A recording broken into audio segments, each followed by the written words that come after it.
जय श्री सद्गुरुदेवाय नमः। जय श्री गणपति देवाय नमः। ओम नमो दामोदराय नमः। कार्तिक माह का महावात्य 26वां अध्याय।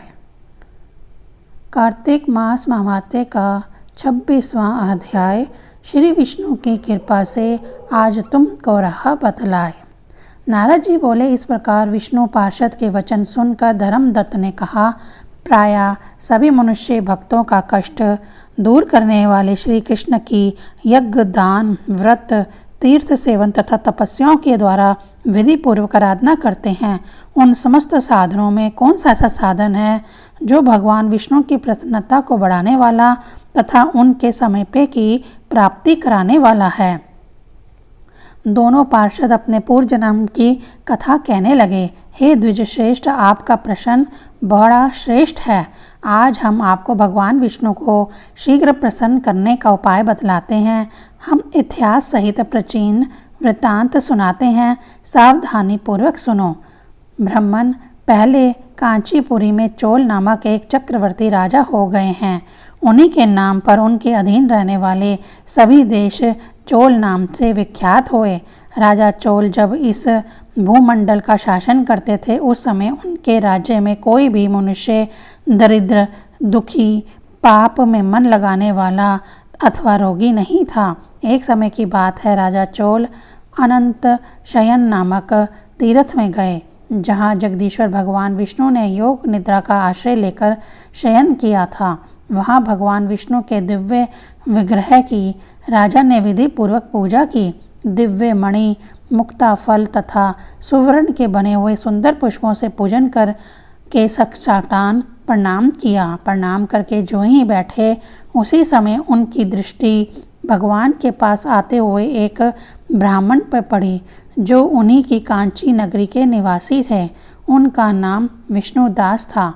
उन्होंने भगवान की पूजा के लिए अपने हाथ में तुलसी दल और जल ले रखा था। निकट आने पर उन ब्राह्मण ने विष्णु सूक्त का पाठ करते हुए देवाधिदेव भगवान को स्नान कराया और तुलसी की मंजरी तथा पत्तों से उनकी विधिवत पूजा की। राजा चोल ने जो पहले रत्नों से भगवान की पूजा की थी, वह सब तुलसी पूजा से ढक गई।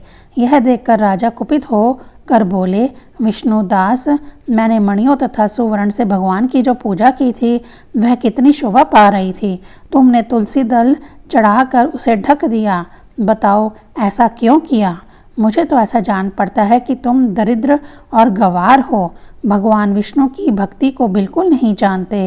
राजा की ये बात सुनकर द्विज श्रेष्ठ विष्णुदास ने कहा, राजन, आपको भक्ति का कुछ भी पता नहीं है। केवल राजलक्ष्मी के कारण आप घमंड कर रहे हैं। बतलाइए तो, आज से पहले आपने कितने वैष्णव व्रतों का पालन किया है? तब नृपश्रेष्ठ चोल ने हंसते हुए कहा, तुम तो दरिद्र और निर्धन हो। तुम्हारी भगवान विष्णु में भक्ति ही कितनी है। तुमने भगवान विष्णु को संतुष्ट करने वाला कोई भी यज्ञ और दान आदि नहीं किया, और ना पहले कभी कोई देव मंदिर ही बनवाया है। इतने पर भी तुम्हें अपनी भक्ति पर इतना गर्व है। अच्छा, तो ये सभी ब्राह्मण मेरी बात सुन लें। भगवान विष्णु के दर्शन पहले मैं करता हूँ या ये ब्राह्मण? इस बात को आप सब लोग देखें, फिर हम दोनों में से किसकी भक्ति कैसी है, यह सब लोग स्वतः ही जान लेंगे। ऐसा कहकर राजा अपने राजभवन को चले गए। वहाँ उन्होंने महर्षि मृदुल को आचार्य बनाकर वैष्णव यज्ञ प्रारंभ किया, और उधर सदैव विष्णु भगवान को प्रसन्न करने वाले शास्त्रोक्त नियमों में तत्पर विष्णुदास भी व्रत का पालन करते हुए वहीं भगवान विष्णु के मंदिर में टिक गए। उन्होंने माघ और कार्तिक के उत्तम व्रत का अनुष्ठान, तुलसी वन की रक्षा, एकादशी को द्वादश मंत्र का जाप, नित्य गीत आदि मंगलमय आयोजन के साथ प्रतिदिन षडो उपचार से भगवान विष्णु की पूजा आदि नियमों का आचरण किया। वे प्रतिदिन चलते फिरते और सोते हर समय भगवान विष्णु का सिमरन किया करते थे। उनकी दृष्टि सर्वत्र सम हो गई थी। वे सब प्राणियों के भीतर एकमात्र भगवान विष्णु को ही स्थित देखते थे। इस प्रकार राजा चोल और विष्णुदास दोनों ही भगवान लक्ष्मीपति की आराधना में संलग्न थे। दोनों ही अपने अपने व्रत में स्थित रहते थे और दोनों को की ही संपूर्ण इंद्रियां और समस्त कर्म भगवान विष्णु को समर्पित हो चुके थे। इस अवस्था में उन दोनों ने दीर्घ काल व्यतीत किया। 26वां अध्याय संपूर्ण। 27वां अध्याय। कृष्ण नाम का आसरा, कृष्ण नाम का ध्यान। 27वां अध्याय अब लिखने लगा महान। पार्षदों ने कहा, एक दिन की बात है, विष्णुदास ने नित्य कर्म करने के पश्चात भोजन तैयार किया, किंतु कोई छिप कर उसे चुरा ले गया। विष्णुदास ने देखा भोजन नहीं है, परंतु उन्होंने दोबारा भोजन नहीं बनाया, क्योंकि ऐसा करने पर सायंकाल की पूजा के लिए उन्हें अवकाश नहीं मिलता। अतः प्रतिदिन के नियम का भंग हो जाने का भय था। दूसरे दिन पुनः उसी समय पर भोजन बनाकर वे ज्यों ही भगवान विष्णु को भोग अर्पण करने के लिए गए, त्यों ही किसी ने आकर फिर सारा भोजन हड़प लिया। इस प्रकार 7 दिनों तक लगातार कोई उनका भोजन चुरा कर ले जाता रहा। इससे विष्णुदास को बड़ा विस्मय हुआ।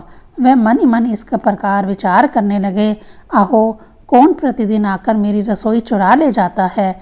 यदि दोबारा रसोई बनाकर भोजन करता हूँ तो सायंकाल की पूजा छूट जाती है। यदि रसोई बनाकर तुरंत ही भोजन कर लेना उचित हो तो मुझसे यह ना होगा, क्योंकि भगवान विष्णु को सब कुछ अर्पण किए बिना कोई भी वैष्णव भोजन नहीं करता। आज उपवास करते हुए मुझे 7 दिन हो गए। इस प्रकार मैं व्रत में कब तक स्थिर रह सकता हूँ? अच्छा, आज मैं रसोई की भली भांति रक्षा करूँगा। ऐसा निश्चय करके भोजन बनाने के पश्चात वह वहीं कहीं छिप कर खड़े हो गए। इतने में ही उन्हें एक चंडाल दिखाई दिया, जो रसोई का अन्न हर कर जाने के लिए तैयार खड़ा था। भूख के मारे उसका सारा शरीर दुर्बल हो गया था और मुख पर दीनता छा रही थी। शरीर में हाड़ और चाम के सिवा कोई भी शेष बचा नहीं था। उसे देखकर श्रेष्ठ ब्राह्मण विष्णुदास का हृदय करुणा से भर आया। उन्होंने भोजन चुराने वाले चंडाल की ओर देखकर कहा, भैया जरा ठहरो ठहरो, क्यों रूखा सूखा खाते हो? यह घी भी तो ले लो। इतना कहते हुए विप्रवर विष्णुदास को आता देखकर वर्ज चंडाल भय के मारे बड़े वेग से भागा और कुछ ही दूरी पर मूर्छित होकर गिर पड़ा। चंडाल को भयभीत और मूर्छित देखकर द्विजश्रेष्ठ विष्णुदास बड़े वेग से उसके समीप आए और दयावश अपने वस्त्र के छोर से उसको हवा करने लगे। तदंतर जब वह उठकर खड़ा हुआ तब विष्णुदास ने देखा कि वहाँ चंडाल नहीं है, बल्कि साक्षात नारायण ही शंख चक्र गदा धारण किए हुए सामने उपस्थित हैं।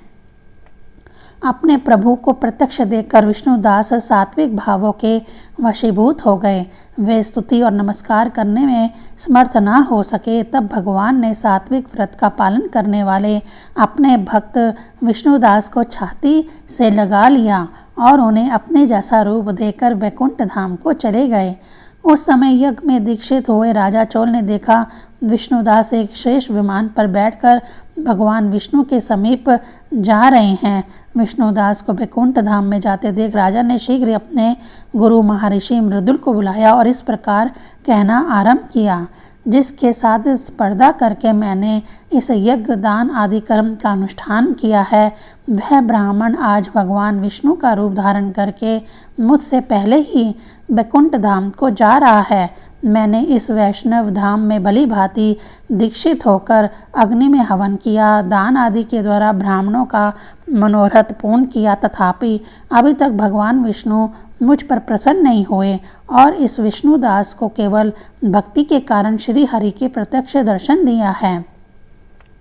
अतः जान पड़ता है कि भगवान विष्णु केवल दान और यज्ञों से प्रसन्न नहीं होते, उन प्रभु का दर्शन कराने में भक्ति ही प्रधान कारण है। दोनों पार्षदों ने कहा। इस प्रकार कहकर राजा ने अपने भांजे को राज सिंहासन पर अभिषिक्त कर दिया। वे बचपन से ही यज्ञ की दीक्षा लेकर उसी में संलग्न रहते थे, इसीलिए उन्हें कोई पुत्र नहीं हुआ था। यही कारण था कि उस देश में अब तक भांजे ही राज्य के उत्तराधिकारी होते हैं। भांजे को राज्य देकर राजा यज्ञशाला में गए और यज्ञ कुंड के सामने खड़े होकर भगवान विष्णु को संबोधित करते हुए 3 बार उच्च स्वर से निम्नलिखित वचन बोले।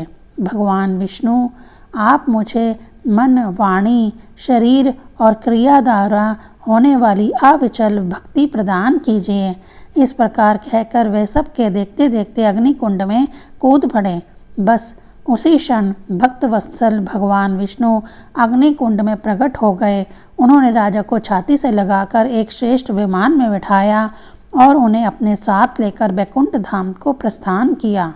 नारद जी बोले, हे राजन, जो विष्णुदास थे वे तो पुण्यशील नाम से प्रसिद्ध भगवान के पार्षद हुए और जो राजा चोल थे उनका नाम सुशील हुआ। इन दोनों को अपने ही समान रूप देकर भगवान लक्ष्मीपति ने अपना द्वारपाल बना लिया। 27वां अध्याय संपूर्ण। ओम नमो दामोदराय नमः।